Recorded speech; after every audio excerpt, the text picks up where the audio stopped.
কি ফোন নিছে চাচা? সেট পছন্দ হয়েছে? কত টাকা কি কিস্তিতে নিছো? কত টাকা ডাউন পেমেন্টে? ডাউন পেমেন্টে না? ফোনের প্রাইস আছে কত?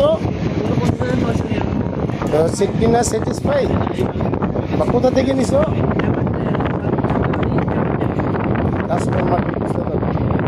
কাস্টমার আসতে পারবে তো? আচ্ছা, তোমার বক্তব্য থাকলে কিছু বলতে পারো।